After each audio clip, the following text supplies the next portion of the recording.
Hey, salut tout le monde, j'espère que vous allez bien. On se retrouve aujourd'hui dans une nouvelle vidéo qui sera donc une pile à lire de Noël.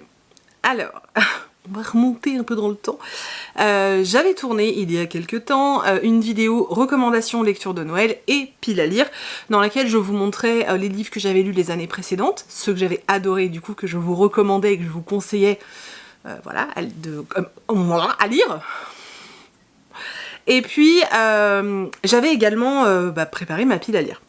Sauf qu'en fait j'ai malencontreusement effacé les rushs de cette vidéo et que voilà, je n'ai plus cette vidéo, je suis vraiment dégoûtée. Du coup je vous retourne la vidéo mais version juste pile à lire, tout simplement parce que là, alors vous ne le voyez peut-être pas, tu vois sa branche là? Non? Ok, là. Voilà. Donc là il y a Marcel le sapinou et en fait il est pile devant mes bibliothèques et surtout celle qui se ferme, enfin j'en ai une seule avec une porte et en fait il faudrait que je déplace Marcel le sapinou pour pouvoir prendre les livres que je vous recommandais. Donc en fait c'était trop le souk, je me suis dit qu'une pile à lire ça serait déjà bien, hein. Et de toute façon les autres livres vous pouvez aller fouiner dans mes vidéos de l'année dernière où il va également en manquer deux qui étaient présents, enfin non, 3 d'ailleurs, qui sont présents dans le dernier point lecture que j'avais fait, celui où je parle de mes lectures de Noël en fait. Donc voilà, je pense que vous devriez avoir ce qu'il faut. Et là, je peux vous assurer que je me suis prévu beaucoup de lectures, sachant que je lis très peu en ce moment. Donc. Alors, le premier livre que j'ai prévu de lire, c'est le Sarah Morgan, Le secret des sœurs McBride. Alors, je vous le montre pas, je mets la photo là, puisqu'en fait, il est dans ma chambre. Je l'ai commencé hier. Et voilà, donc déjà, ça promet d'être plutôt sympathique, puisque le début, je l'aime beaucoup. J'ai lu une centaine de pages, et franchement, je passe un très bon moment de lecture. Et j'ai super hâte de pouvoir me poser tout à l'heure pour retourner, en fait, auprès de ces 3 sœurs. C'est vraiment une histoire de famille. Alors, on sait qu'il va y avoir de la romance, mais j'adore les romans de Noël quand on tourne autour de la famille et des petits secrets, des petites embrouilles, enfin bref. Voilà, donc c'est le premier roman. Ensuite, je vais vous montrer les livres de poche que j'ai prévu de lire. Donc j'ai prévu de lire Les vrais amis ne s'embrassent pas sous la neige de Juliette Bonte, je ne sais pas. Donc celui-ci, il date de l'année dernière. Alors je l'avais mis dans ma pile à lire, sauf qu'en fait j'ai vu, je sais plus qui en parler, je suis désolée, je me souviens plus, mais la personne disait que c'était pas un vrai livre de Noël, que c'était une très belle romance, mais que ce n'était pas un livre de Noël. Je me suis déjà fait avoir par Harlequin cette année pour un livre. Du coup il était prévu dans ma pile à lire, je vais le laisser, mais ça sera vraiment, en gros je le lis si j'ai plus rien d'autre de Noëlesque à lire et que j'ai trop envie, voilà. Ce sera vraiment le livre de secours, on va dire. Un peu comme la roue de secours qui est au fond de ton coffre, quoi. Ou le kit anti-crevaison, si t'es comme moi. Mais tu vois ce que je veux dire, quoi. Le deuxième roman que j'ai prévu de lire, il s'agit de L'amour est une question de malchance d'Alix Marin, aux éditions Harlequin. Il est beau, hein. Je ne me souviens plus de quoi ça parle, mais c'est censé être une romance de Noël. Encore un Harlequin. Tadam. Donc il s'agit de Je te ferai aimer Noël, de Caro M. Lynn. J'adore la couverture. Moi, je veux un pull comme ça. Il est plus court, j'espère que j'aimerais, on verra, crossfinger, voilà. Et les gars, le truc, franchement personne n'y aurait jamais cru, c'était vraiment genre le truc impossible, enfin je veux dire, non quoi, j'ai acheté un livre de chez Hugo Roman, un poche. Donc il s'agit de Unexpected Christmas de Phoenix B. Asher aux éditions Hugo Poche. En fait, en lisant le résumé, je me suis dit, ok, on est vraiment sur du truc de Noël. Une jeune fille qui va découvrir qu'elle a été adoptée par ses parents et qui décide de partir au fin fond du Montana pour rencontrer sa vraie famille, et je pense qu'elle va rencontrer un jeune homme là-bas. Voilà, Montana, en plein hiver, va y avoir de la neige. Donc déjà, il y a de la neige, c'est déjà un bon point. J'ai également prévu de lire Minuit ou presque de Rainbow Rowell. Alors je crois pas que ça se passe vraiment à Noël, mais il me semble que ça se passe au moment du jour de l'an. C'est très court, ça fait plusieurs années que je veux me l'acheter en anglais et à chaque fois je repousse. Là il est sorti en français, donc voilà, la feignante que je suis va le lire en français. Mais voilà, je trouve qu'ils ont fait un joli travail éditorial, Pocket Jeunesse, donc c'est plutôt cool. Et du coup c'est un tout petit livre et il est à 10 € si vous voulez savoir, parce que c'est vrai qu'on n'a pas l'habitude de voir des si petits livres chez Pocket Jeunesse. Une relique de 2018, donc Cécile Chaumin, Laisse tomber la neige, aux éditions J'ai lu. Je l'ai commencé l'année dernière et je crois que j'ai pas eu le temps de le terminer, puis qu'après c'était plus le mood de Noël, donc j'avais laissé tomber. Mais ça avait l'air plutôt sympa. On suit une jeune femme qui s'est fait planter le jour de son mariage, qui se barre en voiture et qui va atterrir chez un homme dans un chalet magnifique. C'est la seule chose dont je me souvienne, puisque j'avais lu que le début. En tout cas, je sais que j'ai très envie de le reprendre. Donc voilà, je le lirai cette année. On passe au grand format avec Tu fais quoi pour Noël? Je t'évite de Juliette Bonte. Ça fait beaucoup de trucs, ça en fait 2 de l'autrice. J'adore la couverture. Voilà, j'adore le vert, il faut le savoir. Et là, oh c'est beau. Voilà, c'est pareil, je suis désolée, hein, je fais pas les résumés, mais vous avez l'habitude avec moi. Alors celui-ci, je suis méga excitée à l'idée de le lire. Il s'agit de Noël à la librairie des cœurs brisés de Annie Darling aux éditions Milady. J'ai lu les 2 premiers tomes de la saga de la petite librairie, enfin de la librairie des cœurs brisés. J'ai adoré les 2 premiers tomes et en fait je ne sais pas pourquoi j'ai pas lu le tome 3. Faudrait peut-être que je me le procure en e-book parce que je l'ai pas lu. Quoi qu'il en soit, c'est toujours sur des personnages, sur d'autres personnages, hein, donc c'est des tomes compagnons en fait, c'est toujours sur des personnages qu'on a rencontrés avant, mais bon, voilà. Donc ça va pas me gêner, hein, clairement, de pas avoir lu Donc ça... c'est toujours sur... c'est toujours sur des personnages qu'on a déjà découverts dans d'autres numéros. Bibouille, ça va, tranquille? Mais du coup voilà, c'est plutôt des tomes compagnons qu'autre chose, donc ça va pas me déranger en fait de pas avoir lu le tome 3. Et j'ai vraiment hâte de retourner dans cette ambiance, j'aime beaucoup les personnages. Et là, il me semble qu'il va s'agir de la jeune femme qui a ouvert un café qui est collé à la librairie, donc j'ai vraiment, vraiment trop hâte de découvrir cette histoire. Ombrage, tu fais quoi là? Bibouille! C'est vachement pratique, j'ai un chat sur la tête. Ensuite, un livre que j'ai en français et en anglais. Donc, Un jour en décembre de Josie Silver aux éditions Charleston. Je l'ai en anglais et en français, donc je verrai dans quelle langue je choisis de le lire.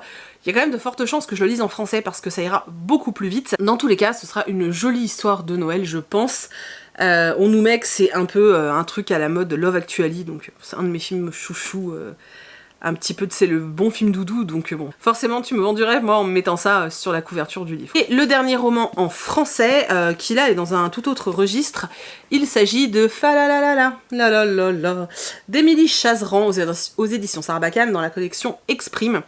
Alors, Émilie Chazeran et moi, ça peut être compliqué, c'est-à-dire que j'ai eu un énorme coup de cœur pour, je crois que c'est La Fourmi Rouge, le titre du livre.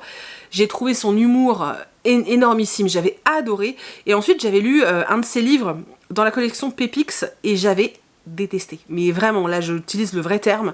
Je pouvais pas. Ça me hérissait le poil.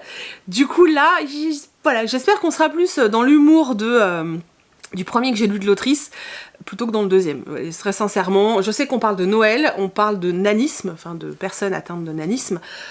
Du coup, voilà, j'ai hâte, mais bon, bah, ça hurle le Noël, hein, clairement, je sais pas ce que vous en pensez, mais ça hurle Noël. Ensuite, si j'ai le temps, je vous mets la couverture là, parce qu'il est dans mon placard. Si j'ai le temps, j'aimerais bien me relire les lettres du Père Noël de Tolkien.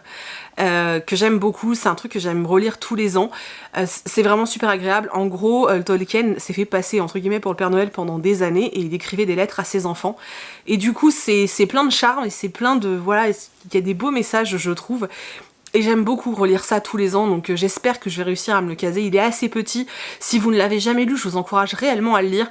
Parce que déjà, je vous dis, rien que de savoir que c'est un papa qui s'adresse à ses enfants, sous couvert d'être le Père Noël, bien sûr, je trouve ça, voilà, c'était vraiment chouette. N'ayez pas peur hein, de l'auteur, parce que sincèrement, là, voilà, il s'adresse à des enfants, donc c'est largement abordable.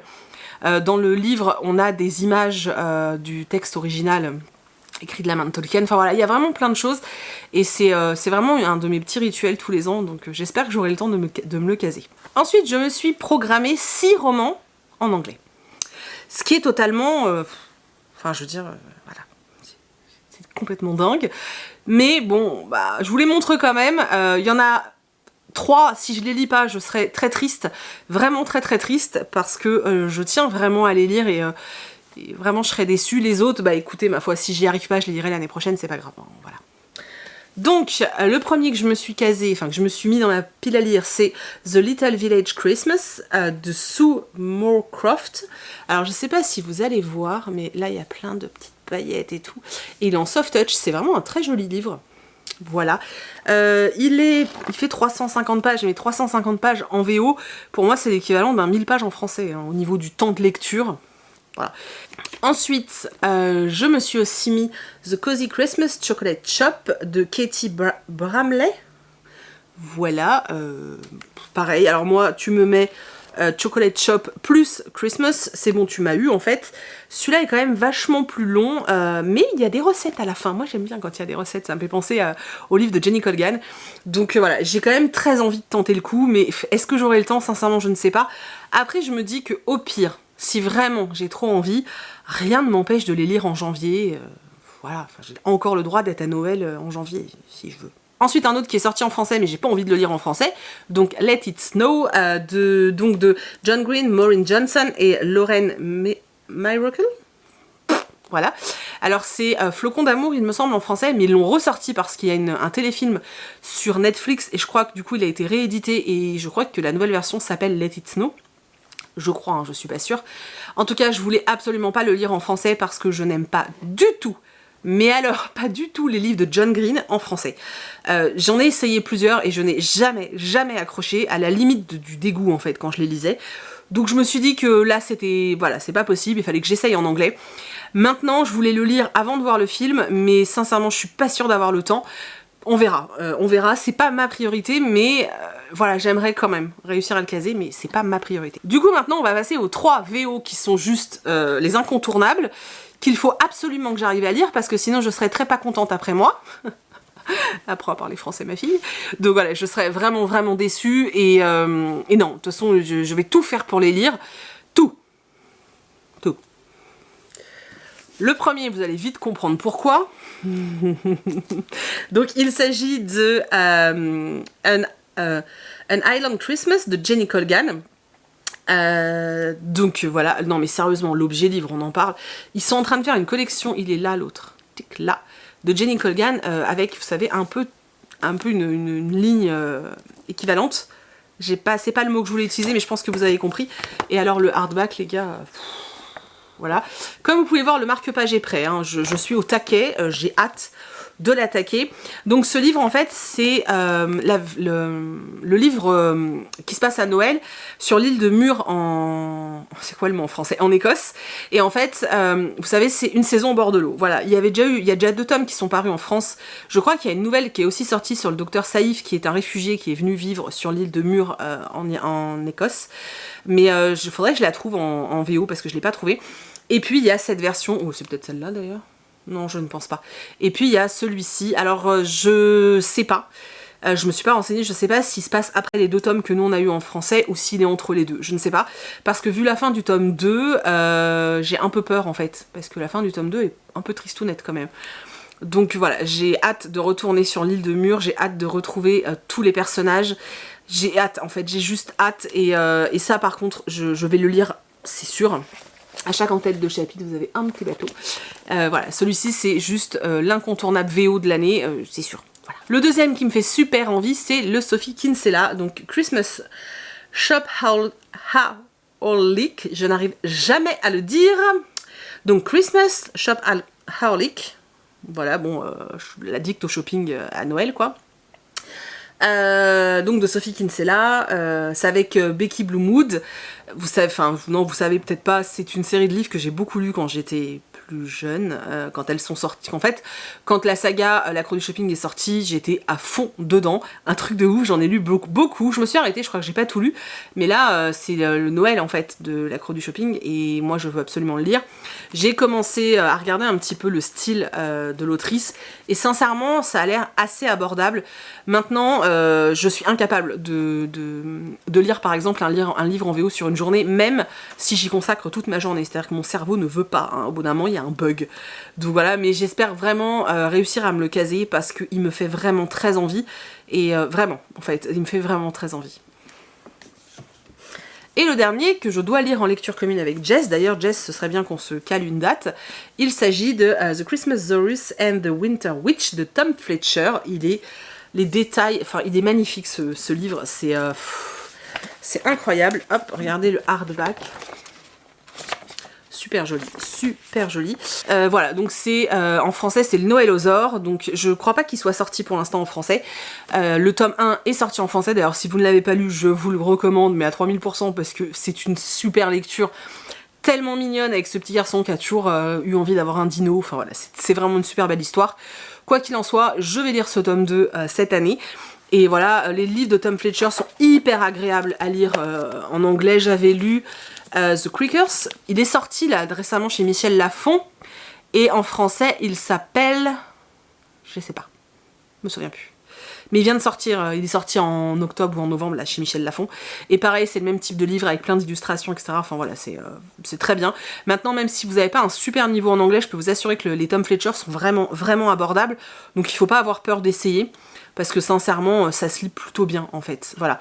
Même si du contemporain sera peut-être plus facile, parce que là on est quand même dans un univers avec des choses un peu magiques et parfois des mots qu'on connaît pas. Mais bon, avec un bon dico, ça passe. Donc voilà ma pile à lire pour décembre. Très sincèrement, de toute cette pile à lire, hein, je n'en ai attaqué qu'un.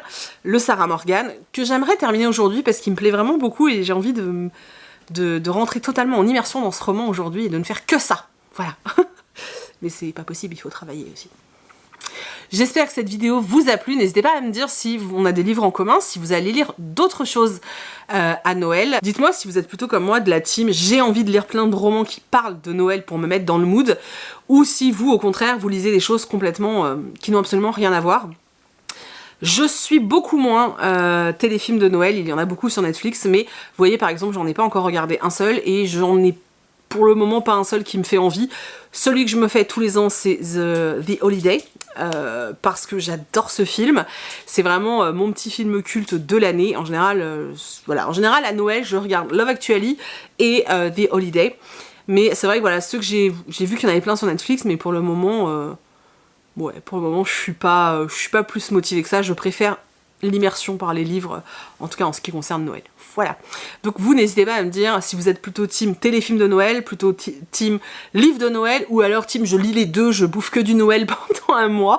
N'hésitez pas à partager ça avec moi. Si vous avez des super titres de livres de Noël à me conseiller, n'hésitez pas à me les donner dans les commentaires. Ça me fera super plaisir d'aller fouiner et d'aller voir tout ça.